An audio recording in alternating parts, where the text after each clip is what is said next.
بسم الله الرحمن الرحیم. الحمد لله و الصلاة والسلام علی رسول الله صلی الله علیه و علی آله و اصحابه و من والاه.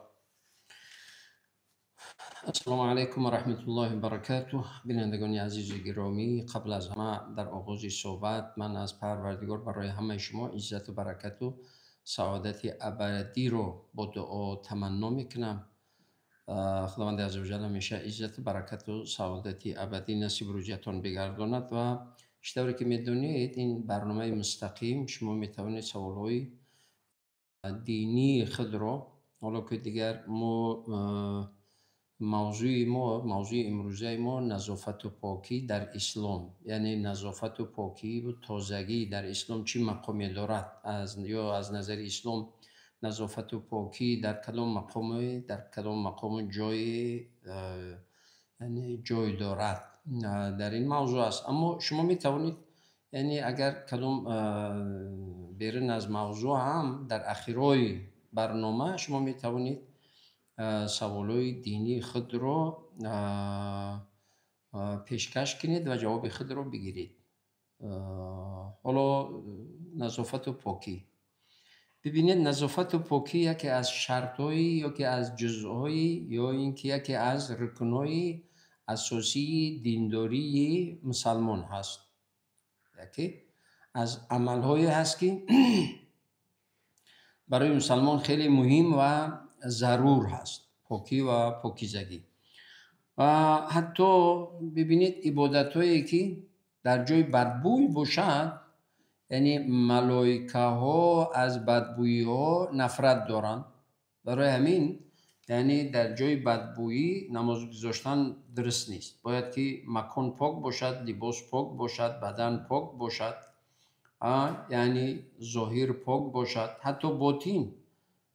یعنی عبادت هایی که با کینه و کدرت و عدل، با کینه و یعنی چیز عداوت و دشمنوگری، قلب پر از حسد، کبر و غرور باشد، عبادت قبول نیست، عبادت قبول نمی شود، حتی عبادت اون بنده قبول نمی شود. حتی ببینید پیامبر علیه السلام میگه که من کان فی قلبه ذره من الکبر لا يدخل الجنه. کسی که یعنی هر انسانی که اگر یا هر مسلمانی که اگر در قلبش مقداری ذره‌چه از کبر باشد، داخل جنت شده نمیتواند. این کبر، حالا این چی است؟ باید که باطن انسان، قلب مسلمان باید پاک باشد. حالا این کبر یکی از خصلت‌های زشتی هست که انسان رو در دنیا و در آخرت ناکام و بدبخت میکند. حتی ببینید پاکی قلب برای مسلمان مهم است. پاکی لباس، حالا لباسی بی نماز قطعی نمازت قبول نیست، بدنی بی نماز قطعی نمازت قبول نیست. باید بدن پاک باشد، لباس پاک باشد، جای نمازت پاک باشد، حتی مکان یعنی حدودی که نماز میگذاری بدبویی ها و افلاسی ها نباشد. یعنی این شرطهای عبادت هست. حتی ببینید که اگر پاکیزگی تازگی رعایت نشود، یعنی در حتی عبادتت قبول نمی شود است. برای همین تا این درجه که پروردگار یعنی تازگی رو برای مسلمان خیلی یکی از شرطهای مهم و اساس در زندگیش و در عبادتهایش قرار دادگی است. و خداوند عزوجل می‌فرماید استعیذ بالله یا ایها الذین آمنوا اذا قمتم الى الصلاة فاغسلوا وجوهكم و ایدیکم الی آخر آیه. یعنی وقتی که شما میخواهید نماز بگذارید، یعنی وقتی نیت نماز کردید، حتمی باید شما طهارت داشته باشید. حالا طهارت رو هم ببینید، انسان وقتی که بیرون میرود، تشناب میرود، پیش و پس باید چنان تازه بشود که دیگر یگان شک و شبهه‌ای در بی نماز بودن اون عضوایش پیش و پسش نباشد. یعنی با آب خیلی تازه شدن در کار که خاطر جمع شود که من یعنی عضوای پس پیشم رو پاکیزه شستم، دیگر هیچ افلاسی بدبویی در اونجا وجود ندارد. این یک. دیگه وقتی که طهارت میکنه، داره ببینید دهان رو 3 بار غرغره و مسواک کردن دندان. حتی پیامبر صلی الله علیه و در حدیث میگوید اگر بر امتم مشقت نمیشد، برای هر یک نمازی من مسواک امرشون میکردم. یعنی باید که حتمی مسلمان همیشه دندانهای خود را مسواک بزند.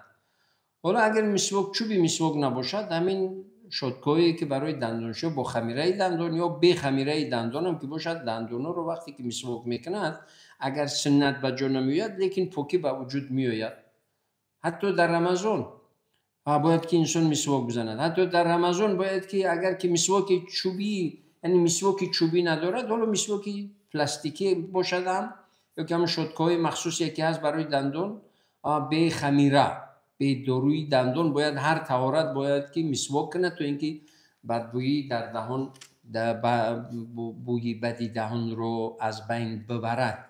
بوی دهان خیلی تاکید می شود در اسلام، در نماز، حتی نماز جماعت. ولی پیامبر علیه السلام میگه که هر نفری از شما اگر چیزی بدبوی یا که بوی تیزی داشته باشد مثل پیاز یا که سیر، چسناک به اصطلاحی چیز، خب اگر که خورده باشد از نماز ما، از جماعت ما کناره‌جویی کند. یا هر چیزی یعنی تیز و بد، یا که رو، یعنی در بهار با علف‌های بهاری هست که مثلا خیلی بویش یعنی تیز است، خوردگی کو میخورد، حالا که پهلو بدگی رو خیلی آزار میدهد. حالا میگه که هر چیزی بدبویی که خورده باشد از جماعت کناره‌جویی نیاید به جماعت تا اینکه اون بدبویی از بین نرود. حالا بوی زیر بغل، بوی نسکی یا بوی پای، همه این بوها در نظر است. حتی ببینید آزار ندادن این نمازگزار وقتی که مردم و بعضی‌ها رو میبینید در مسجد متاسفانه گمان میکنه که من آبی زیاد میگیرم از بالای مردم خیز. من اصلا میگه که شما آزار دادید، نمازتون به جای ثواب گرفتن آسی شدید، برای خود یک پول بین خود جهنم کشیدید. باید نمازگزار رو آزار ندهید. آزار دادن چی به رفتار باشد، چی به کردار باشد، چی به سخن باشد، چی به بدبویی بدن باشد، یا دهان یا پای یا که زیر بغل یا که دیگر. همه این در نظر است. میگوید که وقتی که نماز میگذارید، یعنی شما لباس خود رو، بدن خود رو، جا و مکانی که نماز عبادت میکنید اون رو همگی رو چکار کنید؟ بشوید، تازه کنید. حالا طهارت که وقتی که میکنید، دهان یعنی 3 بار غرغره مسواک، بینی 3 بار یعنی چیز افشانیدن سخت که گرده یا که هر چیزی که باشد تازه کردن بینی، و روی رو یعنی 3 بار شستن، دست‌ها رو تا اورنج 3 بار شستن و سر و گوش‌ها ماسک کشیدن و پایا رو شستن. و حتی فقیها تاکید میکنن که از زیر، از پایان انگشتا بین انگشت‌های پا رو خلال کردن که مبادا یگان ذره‌چه‌های یگان میکروب‌های در بین انگشت‌های پا نماند، تا اینکه اون پوستی بین چرا این انگشت، یعنی از یک طرف عبادت است، ما پروردگار رو عبادت میکنیم، لیکن تمام عبادت برای فایده خودی انسان است. حالا طهارت برای سالمی مسلمان است که بدن سالم میمونه. خدا نشان ندهد بسیاری ها از همین افلاسیایی که در بین انگشتای پا هست چی بیماری های خطرناک مبتلا میشن، حتی با بریدن انگشتایی که پا میبرد میرسوند. خدا نشان ندهد. در طهارت یعنی پای رو شستن 3 بار که آب قطره کند، آب بریزد، هر چیزی که در پای هست یعنی همه تازه شود. 3 بار یعنی تکرار به تکرار شستن. این به خاطر چی هست؟ باید پاک شود. حالا بین انگشتای پا رو خلال کردن که بین انگشتای پا تازه و آزاده و پاکیزه باشد. و پاکی یعنی پاکی یکی از شاخه های ایمانداری و اسلامداری و دینداری مسلمان است که مسلمان همیشه پاک باشد. حالا موی سرش باشد. پیامبر صلی الله علیه و میگن موی سر رو که گذاشتید اکرامش کنید. اکرام موی سر یعنی احترام موی سر یعنی چی؟ شونه و به ترتیب در آوردن. و نفر میاد سرش موهای سرش لوچیده و یعنی چیز پیچیده و دیگر. بعد میگه برادر شما چیزی ندارید که یعنی سر خود رو به ترتیب بدارید، یا که شانه یا که یگون دیگر. میگه دارم. میگه چرا موی سر خود رو اکرام نمیکنید؟ موی سر رو به ترتیب بدارید. یعنی موی سر رو به ترتیب بدارید. حتی پیامبر اساساً موی سرشون رو روغن میکردن، روغنهای خوشبوی. و از مادرمون عایشه رضی الله تعالی عنها حدیثی روایت است که میگوید که چیز، من از بهترین خوشبویی ها و بدن پیامبر علیه السلام و لباسهای پیامبر علیه السلام بهترین خوشبویی ها میزدم، بهترین خوشبویی ها میکردن پیامبر. حتی از کوچه میگذشت، بعد مدتی کمی نفر دیگر میگذشت، حس میکرد که پیامبر از اینجا گذشته است که بویش تو حاضر مونده است. یعنی خوشبویی یکی از سنت‌های پیامبر و برای مسلمان خیلی خوب است. و خوشبویی هم تجربه و حیات و زندگی هم اثبات کرده که خوشبویی طبیعت انسان رو میبردارد، عقل انسان رو فعال میکند، فکر انسان رو قوی میکند. خوشبویی. بدبویی یعنی میبینید که انسان رو ترشور میکند، یعنی نفسگیری دشوار میشود. برای همین این همه از دینداری مسلمان است که باید که به بدنش، به لباسش، به موی سرش، به باطینش، حسد و عداوت دشمنوگری این همه رو پاک کند از قلبش. در این صورت خیلی سالم زندگی میکند مسلمان. حالا پروردگار در سوره بقره میگوید که چیز، استعذ بالله ان الله يحب التوابین و يحب المتطهرین. پروردگار انسان‌های بندگان توبه کننده‌اش و بندگان پاک شده‌اش و بندگان پاک، چی پاکی بدن و لباس باشد، چی پاکی چیز باطین باشد، دوست می‌دارد. پروردگار بنده پاک تازه و آزاده‌اش رو دوست می‌دارد. حتی در حدیثی هست که پروردگار پاک است، پاکان رو دوست می‌دارد. در حدیث دیگری هست پروردگار زیبا هست، زیبایی رو دوست می‌دارد. اگر لباس کهنه هم باشد باید بوگین نباشد، کهنه هم باشد شستگی باشد. شسته یعنی تازه، آزاده و ببو، بداغ و دیگر باشد. همین سرسانه میگوید که چیز، الطهور شطر الایمانی، پاکی یکی از شاخه های ایمانداری مسلمان هست. مسلمان باید همیشه چیز پاک نگه بدارد خود را. ببینید سنت است که ناخن‌ها رو روزهای جمعه روزه رو چی بگیرد، روزهای جمعه ناخن‌های خود را بگیرد و مویهای زیر بغل و دیگه زیر ناف دیگر این مویها رو حتمی باید که بتراشد. یعنی بدنش پاک باشد، آماده باشد. ولی در یک روز 5 وقت نماز، حداقل اگر 3 بار طهارت هم کند، چقدر بدن پاک و آزاده است و سالم است از میکروب ها و از ویروس ها و از همه یعنی چیزهایی که آسیب میرساند به انسان، چه حسی چه معنوی، باید که مسلمان خود را پاک نگه بدارد. حالا گفتیم پاکی بدن، حالا حتی پاکی خانه، پاکی در و کوچه و محیط و وطن و کشور و یعنی این جایی که زندگی میکنین، مسجد و این همه برای مسلمان خیلی چی هست؟ مهم است.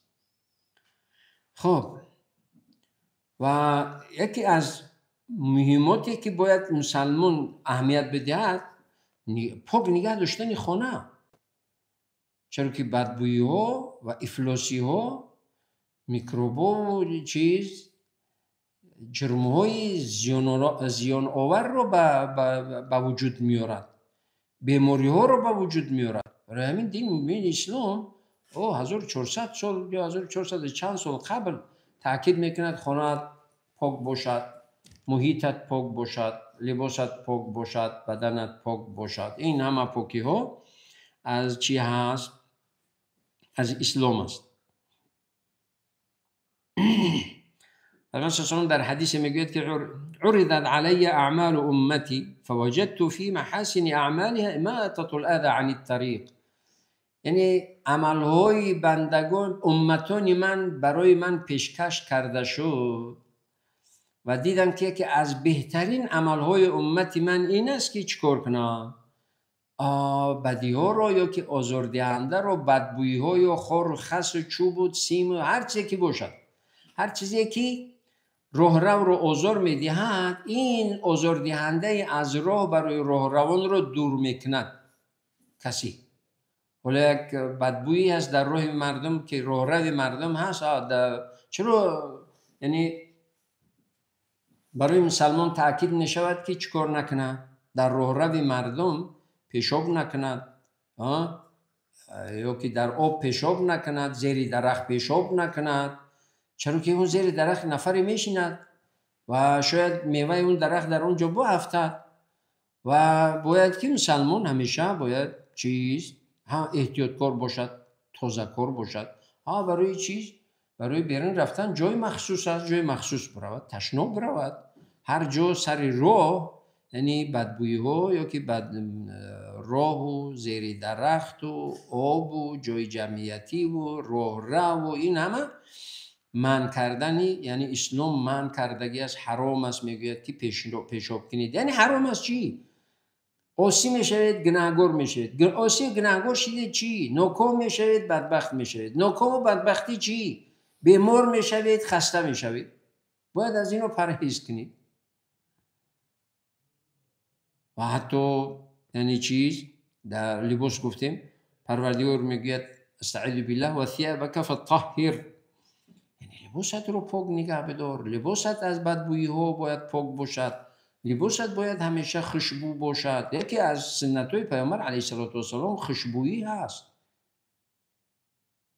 بعضیا متاسفانه از روی نادانی یا که نمیدونم از روی چی باشد، وقتی که نفری خوشبویی کند میگه دایی کیمچی دایم خوشبویی میکند. خوشبویی میکند، طبیعتش خوش است. حالا اون خوشبویی میکند تو هم بهره‌مند میشی از خوشبویی اون. برای مخصوصا زنها در کوچه من است که خوشبویی نکنند، درست. لیکن برای مرد من نیست. اونم به خاطری است که اگر اون خوشبوییش رو برای جلب مردای بیگانه نامحرم اگر یعنی استفاده کنه، در حرام است. لیکن در خانه‌اش برای اهل خانواده، شوهرش، فرزندانش، در حضور فرزندانش، محرمانش در خانه هر نمودی خوشبویی باید هم خوشبویی کند. برای باید خوشبویی کند. خوشبویی کردن برای شوهرش در خانه، تازه آزاده خانه رو خوشبویی کردن یا لباسایش رو با خوشبویی معطر کردن، این عبادت است. اجر میگیرد، ثواب میگیرد. این بسا چی هست؟ اجر و پاداش زیاد دارد. حتی ببینید در طعام، یعنی طعام رو اسلام تاکید میکنه که پف نکن. پیش لابراتوری ها و کشفیات های علمی و سنجش ها و این همه نبود. فعلا وقتی که علم کشف میکنه که پف کردید، یعنی از همون نفس انسان با نفس، یعنی جرمای ضرر آور، میکروبای ضرر آور به طعام میگذرد. چنین نکن میگوید. پیش نه میکروب میدیدن، نه جرم میفهمیدن، نه دیگر لابراتوری‌ها نبود، یعنی سنجش‌های علمی دقیق نبود. لیکن پروردگار بهتر میدوند از اول تا آخر. پروردگار همه رو میدوند. برای همین و پیامبرش گفت که این نکن، این نکن، این نکن، اون رو بکن، اون رو بکن، اون رو بکن. این از واجبات دینی مسلمان است. حالا وقتی میگید که شما آبی هست، ظرفی هست یا خوراکی هست، رویش رو کشیده نمون، بالایش رو کشیده نمونید. حتمی بالای اون شب بالای اون پوشیده باشد. چرا که شیطان و جین و دیگر یعنی به اون طعامی که رویش یا بالا ضرری میرساند، مکروه میشود، مضر میشود. حتی میگه پیامبر صلی الله علیه و آله در حدیث است، میگه وقتی که از خواب خیستید دستای ناشسته دستتون رو به هیچ خوراکی نزنید، به هیچ آبی ناندازید. حالا فرض کردیم آب در ستیل باشد، دستای ناشسته در دخته و یا که نوشیدن یا که در رود چپیدن یا در دیگر کار کردن، نه، دست ناشسته رو هیچ وقت در آب نزن. مخصوص آب قطعی دستایت رو بوشو، بعد دیگه هر کاری که میکنید بکنید. خود خوراک میپزید، خود چایدن میکنید، دستی ناشسته نی. باید حتمی کاری اولی که میکند انسان از خوابش خیست باید که دست رویش رو بوشید. مسلمان که از خواب خیست، الحمد لله الذي احیانا بعد ما اماتنا و الیه النشور، لا اله الا الله وحده لا شريك له الملك وله الحمد وهو على كل شيء قدير، سبحان الله والحمد لله ولا اله الا الله والله اکبر ولا حول ولا قوة الا بالله العلی العظیم. با مجردی از خواب خستن در جوگه خواب این دعاها رو باید بگوید و کاری که میکند بعد برود دست رو طهارت کند باید، یعنی بدنش رو پاک کند، بعد به هر عملی که شروع کند است. و ما طهارتی پیش از طعام داریم، طهارتی بعد از طعام داریم. الوضوء قبل الطعام و الوضوء بعد الطعام، یعنی قبل از طعام بعد از طعام طهارتی، یعنی قبل از طعام و بعد از طعام عبارت فقط از شستن دست است که پیش از طعام دستایت رو بشو، بعد از طعام حتمی دستایت رو بشو. این اجر دارد، این ثواب دارد. هم سلامتی خود انسان است که انسان سالم زندگی میکند، بدن سالم میباشد و عصب هم آرام میشود. وقتی که دست شستید خورده، بسم الله گفتید خورده، تمام، همون طعام برات شفا میشود. و هم مهم اساس، یعنی در فکرت هست که دستم شستگی هست، هیچ ضرری برای من نیست، این هم مفید است. و در برابر این شستن دست پیش از طعام و بعد از طعام، یعنی حفظ از چی هست؟ حمایه و حفظ نمودی میکروبا و جرمای ضرر کننده، یعنی بیماری‌های خطرناک.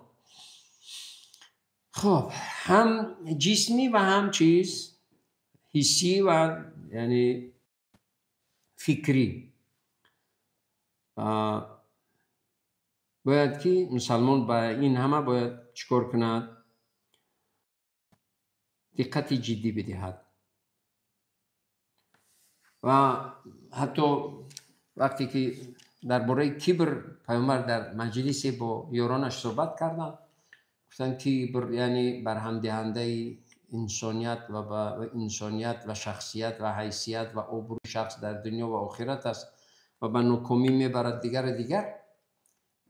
یکی از یاران خیستن و گفتن رسول خدا، وقتی انسانی که مال دارد، ثروت دارد، دارندگی دارد، اگر لباسی زیبا، پایافزالی زیبا، یعنی کلاپوشی زیبا، یعنی چیز داشته باشد، اگر پوشد استفاده کند، این کبر است. نه، کبر زیبا پوشیدن نیست. زیبا پوشیدن سنت است، خوشبویی کردن سنت است.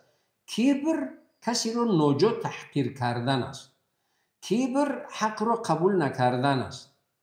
کبر کسی را آزار دادن است، یعنی خود را بالا میداند، به کسی ظلم میکند، کسی رو آزار میدهد، کسی رو خجالت میکند، کسی رو یعنی چیز به کسی تحقیر میکند. این همه چی هست؟ یعنی آزار و ضرر است و این کبر است. اما زیبا پوشیدن، وقتی که انسان دارد، امکانیت دارد، شرایط دارد، باید که بهترین چیز رو بپوشد و بهترین چیز رو بخورد، استعمال کند و به دیگران هم عطا کند. چرا که از حکمت دارندگی این است. پروردگار میگوید بنده من به تو دادم، تو به بندگانی نیازمندم بده. چرا که من تو رو امتحان میدیم، امتحانت میگیرم، نمیدیم امتحانت میگیرم. ولی مهم اساس مسلمان باید در این همه امتحان هایی که عبارت از پست و بلندی ها هست، باید در این امتحان ها کامیاب شود است. مسلمان کامل همونی است که در این امتحان ها یا که در این پست و بلندی ها کامیاب شود. مولا بعضی رو میبینید سلامتیش هست، دارندگیش هست، تمام فکر میکند که خدا که به خودم داد است، تمام خدا خدمت داد است، دیگر میزند و میگیرد و میبرد و میارد و دیگر همه رو فراموش میکند که این حکمت دارندگی خدا برای چی داده است. مسلمان باید اندیشه کند که همین پروردگار به من داده است، پروردگار از من چیزی میخواهد که به من داده است. حتمی خواسته های پروردگارم که داده است به من، خواسته های پروردگارم رو خواسته های الله سبحانه و تعالی رو به جا بیارم. زکات مال بدهم، فطر روزه هم بدهم، قربانی هم کنم، همیشه خدمت پدر و مادرم کنم، یک بیچاره، یک یتیم، یک بینوا، یک اویله به چیز، یک اویله کم بضاعت، این همه رو دستگیری کنم. چرا این همه کنم؟ پروردگارم 2 دست به من و 2 دست گفته است که این همه رو انجام بده. وقتی که این همه رو انجام میدهند یعنی حکمتی دارندگی رو درک میکند و پروردگار 2 دست از اون همین رو میخواهد، همه خواسته های الله سبحانه و تعالی رو عملی میکند. وقتی که خواسته ها و امر پروردگار رو، امر الله سبحانه و تعالی رو به جا میارد، بهترین و محبوب ترین بنده پروردگار نزد الله سبحانه و تعالی می باشد. حالا انسان یعنی بدنش پاک، لباسش پاک، خوشبویی دیگر میگه بخدش نی، هم برای جامعه و برای خودش هم اجر میگیرد، ثواب میگیرد، پاداش میگیرد و سالم زندگی میکند. پروردگار سلامتی رو میدهدش، عزتش میدهد، برکتش میدهد. این همه رو برایش در نتیجه این میدهد. باید مسلمان همیشه لباسش پاک، بدنش پاک و همیشه چیز، قلبش، ظاهرش پاک، باطنش پاک، این همه با این همه پاکی ها میکند. با تازگی، یعنی تازگی بدن، تازگی تمام این همه رو باید که چیکار کند؟ باید که رعایت کند. و چند سوالی علاوگی دیگری هم آمدگی است در مسئله چیز، در مسئله نماز. هفته گذشته هم این سوال بود، ما یک هفته قبل، یعنی در برنامه من سوالی فقهی، وقتی میگوید که نماز شام اگر آمدیم یک رکعت با امام خوندیم، 2 رکعت نماز شام، یعنی 3 رکعت است نماز شام، فرض نماز شام 3 رکعت است. حالا میگوید که آمدم با امام 1 رکعتش رو خوندم، 2 رکعت دیگر رو چگونه میخونم؟ 2 رکعت شام رو 1 رکعت میخوند، میشیند التحیات میخوند، باز 1 رکعت میخوند، بعد التحیات و صلوات و اللهم اغفر لی میخوند و سلام میدهد، یعنی درود میخوند، دعا میکند، سلام میدهد. این خاصی نماز شام است. یک برادری گفت کدام یک ملایی گفته است که اگر که 2 رکعت با امام خوندید، 2 رکعت دیگر رو 1 رکعت میخونید، التحیات میخونید، باز 1 رکعت التحیات. نه، من گفتم اون ملا نیست، اصلا اون ملا نیست. یعنی اگر ملا باشد این مسئله اصلا این رو پیشکش نمیگوید، این گپ رو. این مخصوصی شام است. به خاطر چی؟ به خاطر که شام 3 رکعت است. حالا 1 رکعت با امام خوند، 1 رکعت دیگر خود میخواند، این 2 رکعت میشود، اولی نمازش میشود. مثل ترتیب نماز شام که 2 رکعت که خوند باید که التحیات بخواند. 1 رکعت که خوند، اون رکعت اولی با امام خواندگی اعتبار میشود و وقتی که نماز رو شروع میکند، بعد امام وقتی که میخیزد، مقتدی که اقتدا کردگی هست، مؤتم که از عقب امام یعنی اقتدا کردگی هست، این چیکار میکند؟ وقتی که با امام 1 رکعت خوندگی است، 1 رکعت دیگری که خوند، او 1 رکعت، این رکعت خوندگی 2 رکعت میشود، میشیند التحیات میخواند، بعد میخیزد باز التحیات میخواند، بعد صلوات و دعا میخواند، سلام میدهد. این خاصی نماز شام است. اما دیگر نمازها وقتی که اگر نمازی پیشین فرض کردیم 1 رکعت با امام خوند، 3 رکعت دیگر موند، 3 رکعت که موند، این 3 رکعت رو مثل شام میخواند. این خیلی نیست که هر کسی اختیار داشته باشد هر گونه‌ای که بخواهد بخواند، نیست. حتمی ترتیب دارد نماز، باید ترتیب رعایت شود در نماز. لبای و علیکم السلام. استاد عزیز یک سوال داشتم. لبای میگوید که آیا مسواک سنت است و برای انسان چی مصلحت دارد؟ نفهمیدم، یک بار دیگه تکرار میکردید سوال رو. آیا مسواک سنت است و برای انسان چی مصلحت دارد؟ مسواک، ها؟ سلامت باشید، خدا خیر برکت یاد. دیگه سوال نیست؟ موفق باشید. حالا این 1 رکعت با جماعت نماز 4 رکعته رو که 1 رکعت با امام خوند میخیزد. ما نمازی که اول 1 رکعت بخونیم بعد 2 رکعت داشته باشد نداریم. نماز شام داریم که اول 2 رکعت میخونیم بعد 1 رکعت، مثل نماز شام میخونیم. در کتابای فقهی میگوید کل مغربی. اول 2 رکعتی نمازی 2 رکعتی با ضم سوره رو میخونیم، بعد میخیزیم 1 رکعتی به ضم سوره رو میخونیم. لیکن در اسلام عموما نمازی که اول 1 رکعت باشد و بعد 2 رکعت باشد وجود ندارد. باید رو از پیش خود اختراع نکنیم. باید که 3 رکعت که عقیبمون 1 رکعت با امام خوندیم، باید اول 2 رکعت بخونیم که امام سلام داد. همین امام که سلام داد، این وقتی که مقتدی که اقتدا کرده بود از پشت امام، برای اون آغاز نماز است، اولی نماز است. باید اول 2 رکعت بخوند، بعد 1 رکعت بخوند. علیکم السلام. سوال دارم ممکن است؟ الله بجون. کوتاه کردن ناخن مهم است حضرت. کوتاه کردن چیست؟ ناخن ها. کوتاه کردن ناخن ها. سلامت باشید، خیر برکت دید. یعنی سوال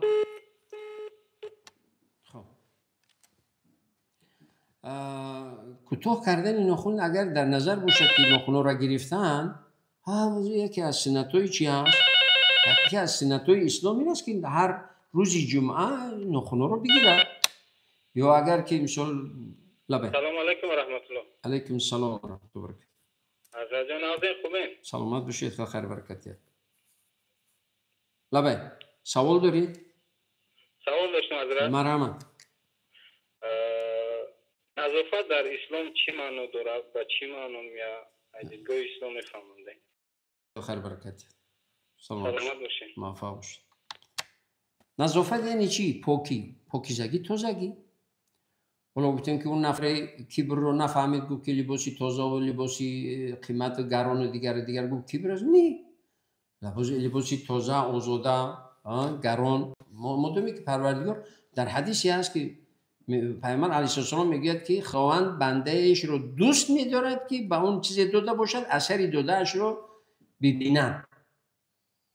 وقتی که پروردگار داد از شرایط جهنده پوش نگرد، آزاده تازه با لباسای یعنی چیز؟ با لباسای گران و قیمت و خوب و دیگر هم خود و هم دیگران هم از این دورندگیت بهره‌مند شوند. دورندگی در حاصلت با برکت می شود که دیگران، یعنی هر نعمتی، حالا این دورندگی نعمت است، هر نعمتی 4 شکر، یعنی شکرش لازم است و شکر 4 رکن دارد. رکن اول این شکر این نعمت، چی دورندگی باشد، چی سلامتی باشد، چی علم باشد، چی معرفت باشد، چی فکر باشد، چی یعنی قوه باشد، چی قدرت باشد، هر چی که باشد، رکن اولش نسبت دادن این پروردگار که این رو پروردگارم داده است. هذا من فضل ربی، این از فضل پروردگارم است. دورندگی را نگوید که این حیله و نیرنگ، نه، پروردگارم داده است و پروردگارم داده است میسنجد، امتحانم میگیرد. این یک. دیون شکر گفتن اون نعمت که پروردگار رو شکراند که نعمت رو به من عطا کرده‌ای، عطا نموده‌ای. الو. سلام علیکم و رحمت الله. علیکم السلام و رحمت الله برکاته. یک سوال داشتم. مرحبا. درباره همین تازگی، همین تازه نگه داشتن خانه و کوچه ثواب داره؟ ثواب دارد؟ بله. سلامت باشید. خب تازه نگه داشتن خانه، آزاد نگه داشتن کوچه، حتی محله، آبادکاری، در این هم اجر و پاداش و ثواب زیادی دارد. هیچ نیکی پروردگار میگه، ببینید خود یعنی فکر کنید، پروردگار میگه استعیذ بالله فمن یعمل مثقال ذره خیرا یره.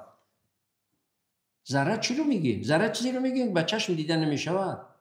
اگر با چشم یعنی نیکی رو میکنید که با چشم دیده نمیشود، یعنی اون نیتی نیکی در قلبتون هست، پروردگار برای همون نیتی نیکتون برایتون اجر و پاداش میده. حالا خونه رو تازه کنید، بروبید، آب بزنید حولی و در و کوچه و دیگر یعنی هر جایی که تازه و آزاده و پاکیزه و یعنی خوشبو باشد، ملائکه رحمت اونجا می باشند. هر جایی که بدبو و افلاس و پلید باشد، ملائکه نفرت دارن، ملائکه رحمت از اونجا می گریزند. برای چی میگن در جای بدبو نماز نگذار که نمازت قبول نمیشود؟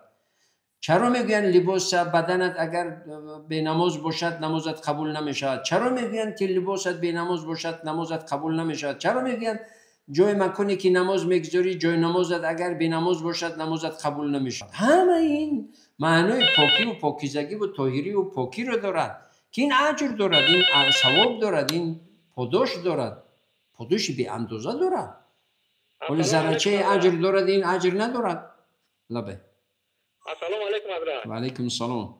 حضرت از سوال داشته. مرحبا. حضرت همین غسل کی واجب میشود؟ سلامت باش. این سوال من حضرت اینه که انا آیا مسلمان باید همیشه بدن خود رو تازه نگاه داره یا نه؟ خب. حضرت سوال دیگه هم داریم که بخشش اگر بمالون. انا حضرت جان همین میگفتید که پاکیزگی نیست ایمان است. همین چی معنا داره؟ باشد. سلامت باشید. حضرت جان همین را جوابش انتظاریم. تمام ان شاء الله. سوال یکم میگوید که غسل کی واجب می شود؟ غسل در حالت واجب می شود که اگر مرد باشد احتلام شود، به اصطلاح مردمی بگیم که شیطان فندش بزند. خب یعنی احتلام شود، از خب بدور می شود که تحپوشویش تر است، یعنی احتلام شدگی هست، غسل واجب می شود. این یک. حالت دیگری که با همسرش هم بستری میکند، هم خوابگی میکند با همسرش، غسل واجب می شود. حتمی باید غسل کند. این غسل های واجب و فرضی که حتمی باید که چکار کنند، هر چیز زودتر باید غسل کنند است. حالا زنی که از بیماری ماهانه‌اش خارج می شود، یا اینکه زنی که تولد کردگی از نفاس میگویم، یعنی اون قطع می شود بعد تولد، در این حالت هم برای اون چیز، برای اون واجب است که غسل کند. این غسل هایی که واجب است و حتمی هست که باید مسلمان چی مرد چی زن باید بعد این حتمی باید غسل کنند. این یک. دیگر غسل که روز عید، روزهای جمعه، یا هر وقتی که احساس میکند که بدبویی در بدنش یا زیر بغلش یا که دیگر بدبویی یا احساس ناراحتیه، براش سنت است که غسل کنند و برای غسل کردنی برای این اجر دارد. حالا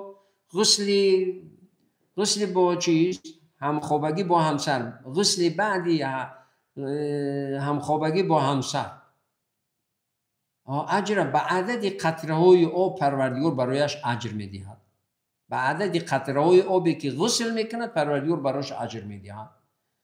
چون که با زن نیکویی خودش همخوابگی کرد و میخیزد غسل میکند، پاک و پاکیزه می شود و هم سلامتیش برقرار می شود، هم بدن از این آب نیرو و قوه می گیرد و هم سالم و بردم زندگی می کند و بدنش از پلیدی ها پاک می شود، هم سالم می شود، هم اجر می گیرد. حالا که اون زنی هم که بعدی بیماری ماهانه‌اش یا که بعدی هم خوابگی با هم شوهرش غسل می کند، بعدی از ازرای ماهانه‌اش یا که بعدی تولدی که برای حالا اون زنی که اگر تولدی اولش 40 روز نفاسش تمام می شود، غسل کردن بعد از اون، یعنی تولدهای دیوم سوم، یعنی به اعتباری عدتش که در 20 روز یا که در چند روزی که بعدی تولد خون می رود، اون خون قطع که می شود، غسل برایش واجب می شود، باید غسل کند و اون غسل هم اجر دارد، ثواب دارد. برای همین پیش از اون که ریان میکند خود رو، پیش از اون که تشنم میدراید، بسم الله الرحمن الرحیم، اللهم جنبنا من الشیطان جنب الشیطان، حدیث من آمیخته کردم وقتی که تشنب داخل شدنی می شود، اللهم انی اعوذ بک من الخبث والخبائث، اللهم انی اعوذ بک من الخبث والخبائث. باید پیش از اون که تشنم می‌دارد، پیش از اون که یعنی لباس میکشد، باید که بسم الله بگوید، یا پیش از تشنب در آمدن بسم الله بگوید، تا اینکه در اونجا شیطان است یا که جین است، هر چیزی ضرر آوری ضررش نرساند و نیت غسلش رو میکند و غسل میکند. خب این همه اجر دارد.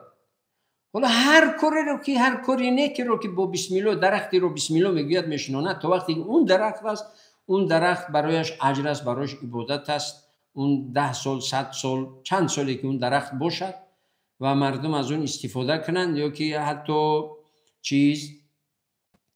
حتی پرنده، چرنده، درنده، هر چیزی که از اون استفاده کنی یا راهگذری زیر سایه رو بنشیند، یعنی در این چیکار کند، از اون درخت یا از سایه درخت یا از میوه درخت استفاده میکند، اونی که بسم الله گفت شناند اون درخت رو، برای اون صدقه جاریه است، اجرش مثل آب جاری همیشه میرسد.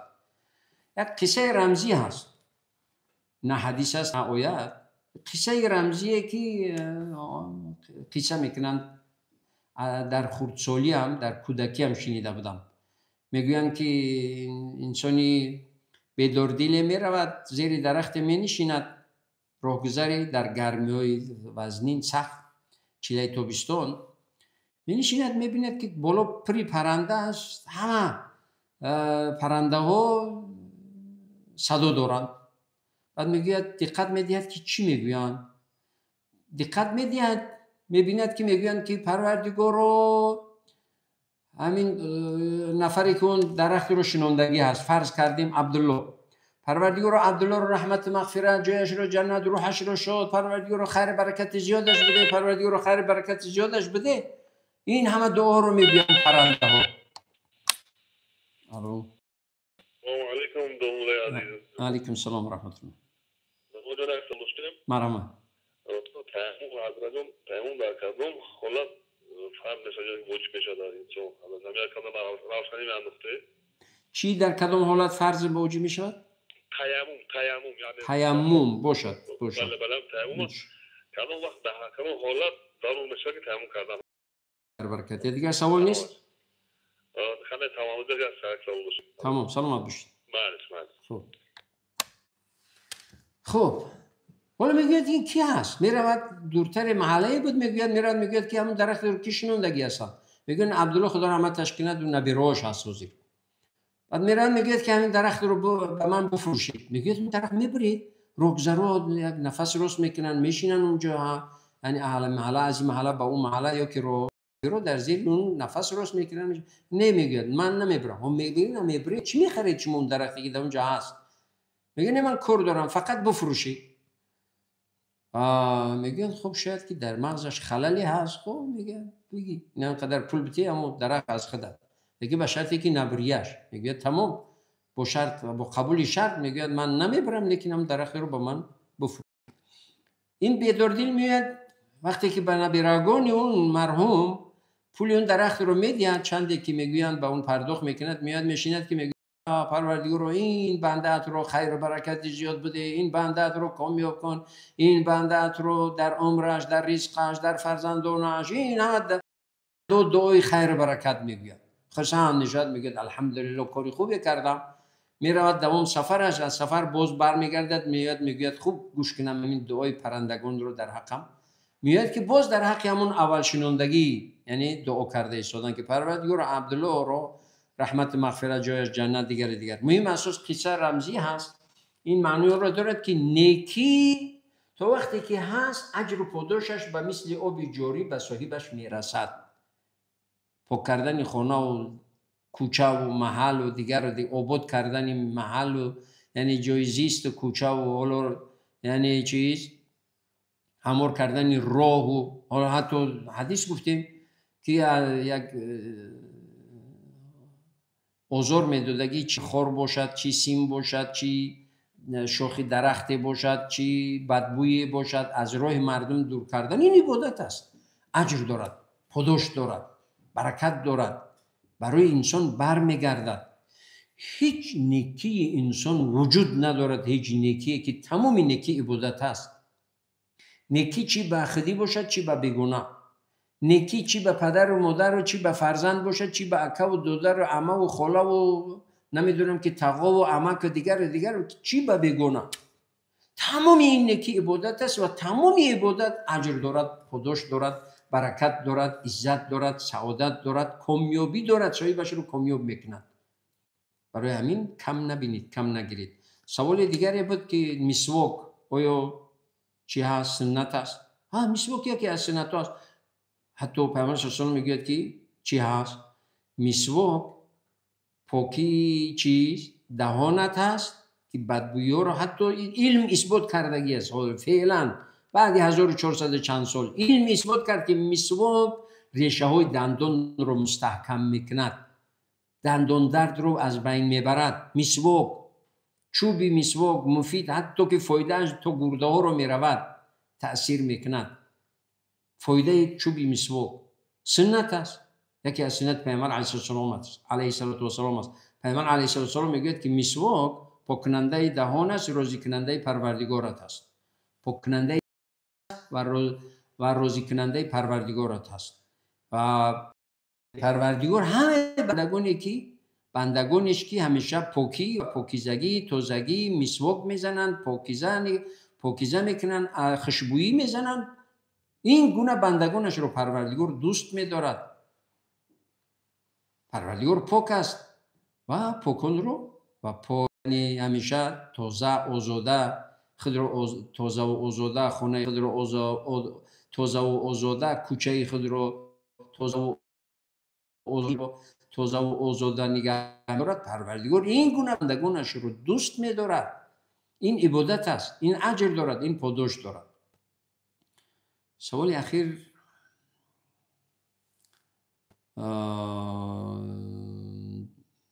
به هر حال از یادم رفت. به هر حال حالا سوال فقهی دیگر رو داریم. اگر برادری که سوال اخیر بسیار خواهش کردید جواب میگفتید تکرارا اگر تماس بگیرد، عذر میخوام که من فراموش کردم. یعنی اگر تماس بگیرد بهتر میشد. یک بار دیگر اگر میگفت خوب میشد.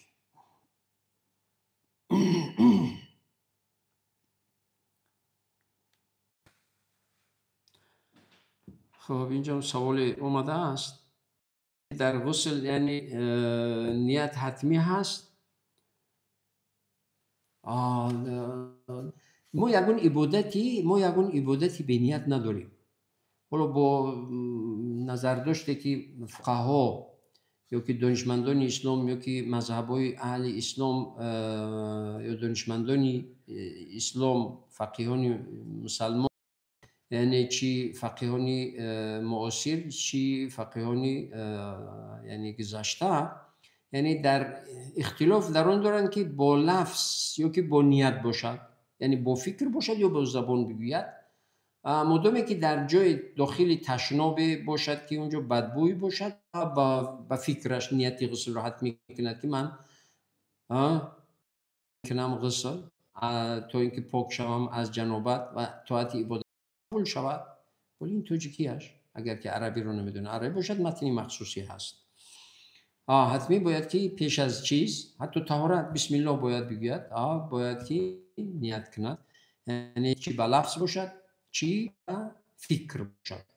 با فکرم یعنی نیت با فکرم قبول است و با لفظم قبول است، لیکن بعضی ها میگن که با لفظ اولا هست به خاطر مقصد رو معین میکند. حالا فرض کردیم با قبله ایستادید بعد گفته بسم الله الرحمن الرحیم نیت کردم بگذارم در رکعت بامداد روی بردم به قبله من جهت کعبه الله تعالی الله که امام باشد اخلاق کردن به امام حاضر ایستاده خالص الله تعالی الله اکبر. دیگه این لفظا رو باید که تو پیش از تکبیر تحریمه وقتی که الله حتمی مقتدی ها به الله در این تکبیر تحریمه میگویم. این تکبیر تحریمه واسه اجر و پاداش عظیم دارد در نماز. یعنی پیشکی آماده باشن، بعد یعنی در فکری نماز خواندن باشن، پیشکی بگوین هنگام قامت گفتن یا که بعد قامت حال یک اندکی همون امام نیت میکند یا اندکی میشد بعد نیت در همون وقت باید که مقتدی همه نمازگزار همه باید که نیتایشون رو کنن. امام که الله اکبر گفت حداقل ری الله اکبر امام ده الفی الله اکبر مقتدی باید که چسبیده که پیوست باشه. مسئله دیگر ما داریم، سوال دیگر آمدگی است بعدی عصر یا بعد بامداد وقتی که انسان داخل میشود به مسجد آیا یکون نمازی هست؟ نه.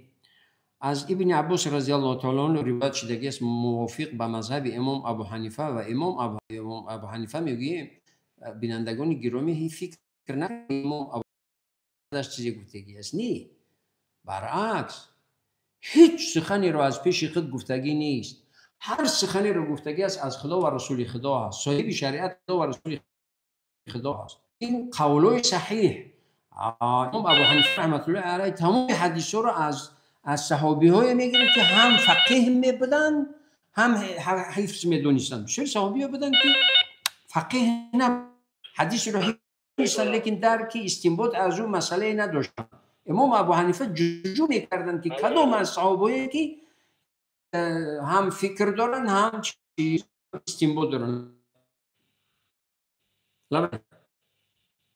الو علیکم السلام.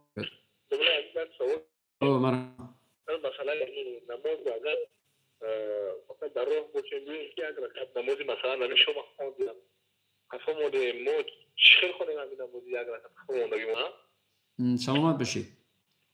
ما با فکرم که این مسئله پیشکی هم آمدگی بود این سوال ما جواب گفته بودیم لیکن تکرار نمیگم. خدا خیر برکت. اگر سوال نیست سلامت باشید. حالا برادر میگه که اومدیم که نماز امام یک رکعت نماز شام خواندگی هست. در رکعت نماز شام مانده چگونه میخونیم؟ من گفته بودم در قریبای اخیری برنامه گفتم که یک رکعت شام یعنی یک رکعت شام رو فرض شام رو با امام که خوندید میخیزید یک رکعت میخونید میشینید التحیات میخونید باز میخونید یا باز میخیزید قیام رکوع سجده بعد باز تشهد یعنی التحیات صلوات ها بعد دعا میکنید سلام میدید. برای چی؟ این مخصوصی شام هست. مخصوصی شام. در دیگر نمازها چنین نیست که بخیزی یک رکعت بخیزی و مگر اگر 3 رکعت با امام خونده باشی میخیزی یک رکعت با یعنی تنها میخونی میشینی سلام میدی. تنها در نماز شام اگر که 2 رکعت عقب ماندی حالا 2 رکعت نمازت رو درک نکرده ای با امام میخیزی 1 رکعت میخونی میشینی با 1 رکعت میخونی میشینی. در دیگر نمازها این نیست. فقط مخصوصی نماز شام است.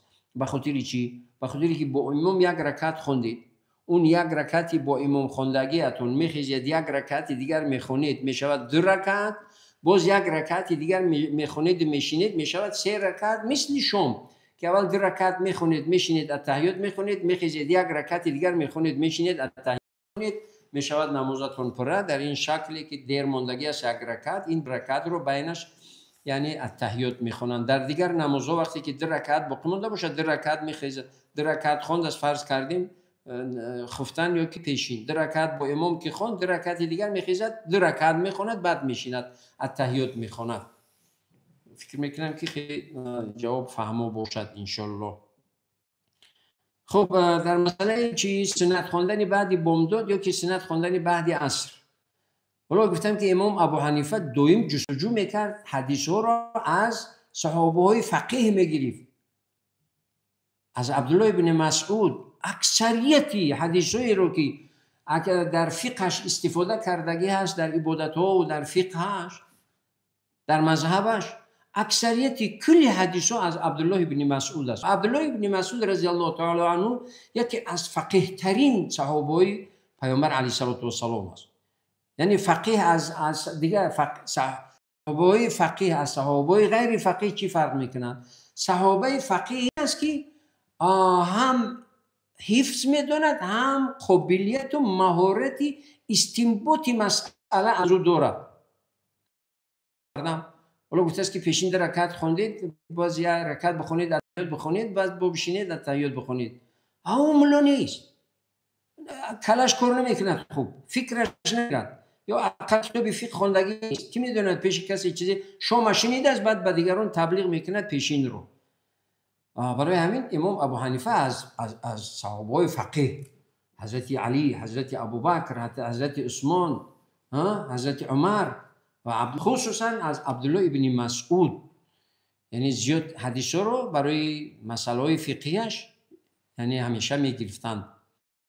و این فکر نکنید که امام ابو حنیفه از پیش خودش چیزی گفته باشد. حالا بسیاری میگن شما پیروی امام ابو حنیفه رو میکنید ما پیروی از خدا و رسول خدا میکنیم. پیروی خدا و رسول خدا با کدام عقل؟ با عقل همین ملایی که درک دو مسئله رو نمیدوند، فکر یک مسئله رو فکر کرده و استنباط کرده، یعنی هضم کرده نمیتونه، با فکری همین؟ یا که اون نشسته است با صحابه، با شاگردان پیامبرش نشسته است، دو زانو پیش اونو شاگرد ایستاده است، در عمق اسلام، در اوج اسلام، در یعنی در چی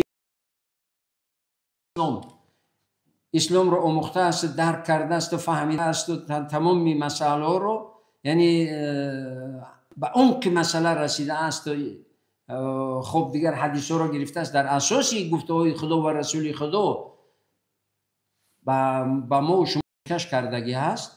تمام مسائل مذهبی حنفی در اساس گفته‌های خدا و رسول خدا هست. بعضی میگن که مذهب پیروی نکنین، اینو مخصوص گروهایی که از طرف دشمنان اسلام اینو مبلغ گذاری میشن، خود بسیاری همینو درک ندارن، به خاطر پراکنده کردن مسلمان، به خاطر ناآرام کردن، پریشان کردن مسلمان، به خاطر ضعیف کردن اسلام و مسلمین، به خاطر بدبخت کردن مسلمان، این گروه‌های تندرو اومدگی هستند که مسلمان رو ناکام کنند، مسلمان رو از اسلام دور کنند، مسلمان رو از رحم و شفقت دور کنند. اکثریت همون گروه‌های تندرو نه رحم دارن نه شفقت. هر کسی که به تندگرایی و به بدبینی و به بدخواهی و به عداوت و به دشمنوگری دعوت میکند، از او پرهیز کنید، از برای خدا، چرا که بدبخت دنیا و آخرت میشوید.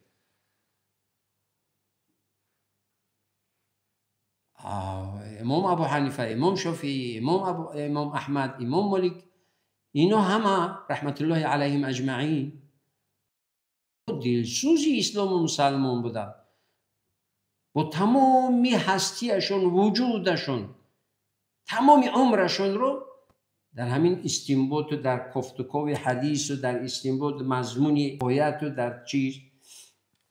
حالا چرا امام ابو حنیفه رحمت الله علیه در غسل یعنی استنشاق و غرغره رو حتمی میدونن؟ میگن چرا این رو گفتی؟ به خاطر میگه که فطهروا، میگه در این کلمه یک تشدیدی هست، این تشدید دلالت یعنی بر زیادتی معنا و دلالت بر غرغره و استنشاق، یعنی بینی رو در بینی آب رو فرو کشیدن بینی در آب، کشیدن آب در بینی و سخت یعنی افشوندن، یا که در دهان بینی در دهان آب رو گرفتن، غرغره کردن.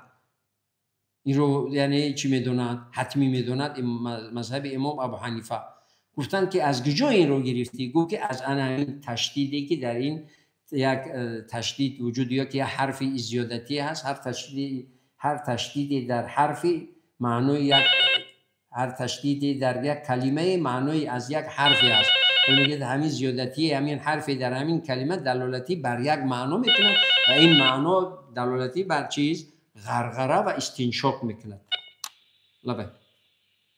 سلام علیکم. علیکم السلام. دامنا جان یک سوال بود. مرحبا. در برای وقتی نماز تحیه المسجد و در برای نمازی که در حدیث آمده است در بین اذان و اقامت. خب. اذان آمد. خدا خیر برکت، موفق باشید. درباره یعنی تحیه مسجد، وقتی که انسان در آمد، وقتی که نشست، تحیه مسجد از گردنش ثابت می شود. باید که نشسته، وقتی که یعنی مکروهی نماز نباشد، وقتی کراهیتی نماز نباشد، 2 رکعت تحیه مسجد یا که شکرانه ای که می رود مسجد نماز می خواند، یعنی این معنای همون شکرانه ای رفتنی به مسجد رو دارد، یا که ادا کردنی یعنی آداب مسجد رو دارد، یعنی 2 رکعت نماز بگذارد. وقتی که داخل شد، وقتی قیام نباشد، وقتی غروب نباشد، وقتی طلوع نباشد، وقتی بعد عصر تا شام نباشد و بعدی صبح صادق تا آفتاب برآمدن نباشد، دیگر هر وقتی دیگری باشد، وقتی که مسجد داخل شد 2 رکعت نماز تحیه مسجد میخواند. این یک. بعدی از اون تا قامت، چی نه از اون عصر باشد، چی از اون پیشین باشد، چی اذان خفتن باشد. وقتی که در آمد خوب است، سنت است که اذان که گفتن اگر باشد پیشین سنتی پیشین میخواند، اگر عصر باشد سنتی عصر، اولو 4 رکعت سنتی عصر هم است. در ما معمول شدگی نیست، عادت نشده است، لیکن وجود دارد. حتی در حدیث آمدگی است کسی که سنتی پیش از عصر رو بخواند، خداوند عزوجل از بسیاری آفت‌ها حفظش میکند، بسیار از زیان و ضرر خطر حفظش میکند. این یک. دیگر مسئله که بعدی از اون تا قامت اگر سنت هم که نخونه، حتی که سنت هم که خوند حالا فرصت هست، بهترین حالتی که کاری که انجام میدهد نمازگزار این چی هست؟ دعا هست. چرا که پیامبر علیه السلام میگوید که دعای بعد از اون تا قامت اجابت شونده است، دعای مستجاب شونده است. حتمی باید در انامون بعد از اون تا قامت، یعنی خود اگر مسجد باشد رو به قبله دستاشو بردارد دعا کند، یا در هر جایی هم که باشد شنید تا رفتنی به مسجد، از اون شنید تا رفتنی به مسجد دعا کند. حالا در آداب دعا است که دست بردارد دعا کند. حالا که اگر امکانیتی دست برداشتن نداشته باشد مشکلی نیست، قلب است، با قلبش دعا کنه، تمام قبول است. یعنی اجابتی دعا می شود، سبب اجابتی دعا می شود. حالا که در آمد فرض کردیم از اون گفتند و حالا خفتن باشد،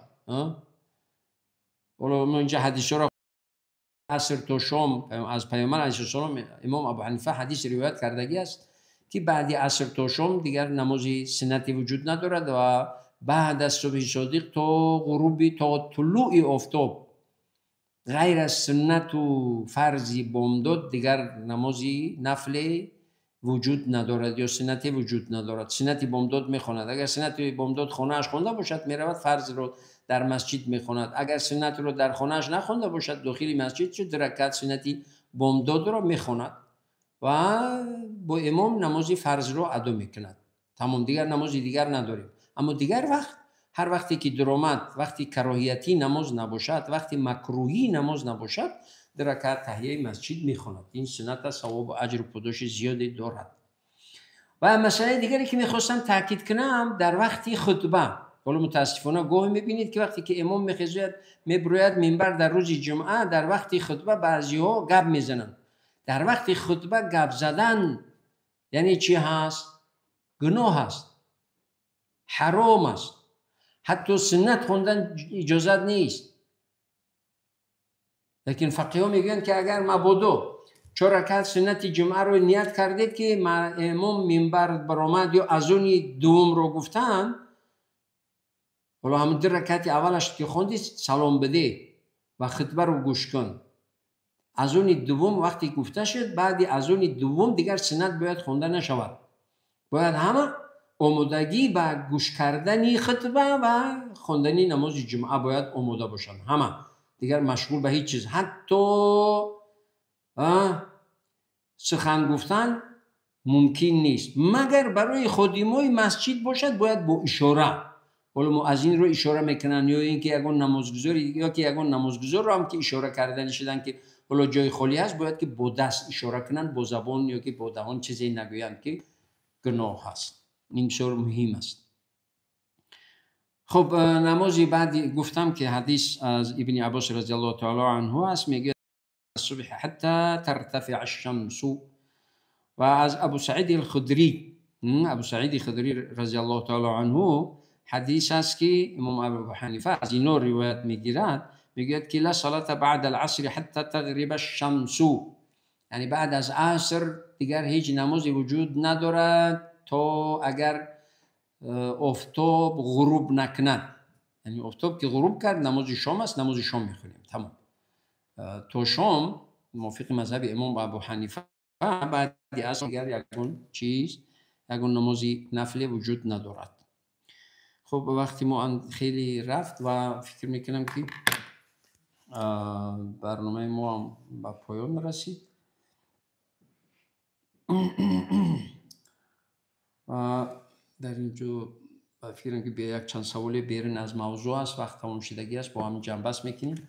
از خداوند عزوجل در اخیر برنامه برای همه شما عزت و برکت و سعادت قلبی پاک، بدنی سالم، عبادت دنیا از الله سبحانه و تعالی برای همه شما التجا و تمنا میکنم. همیشه سربلند و همیشه با عزت و همیشه کامیاب و موفق شید.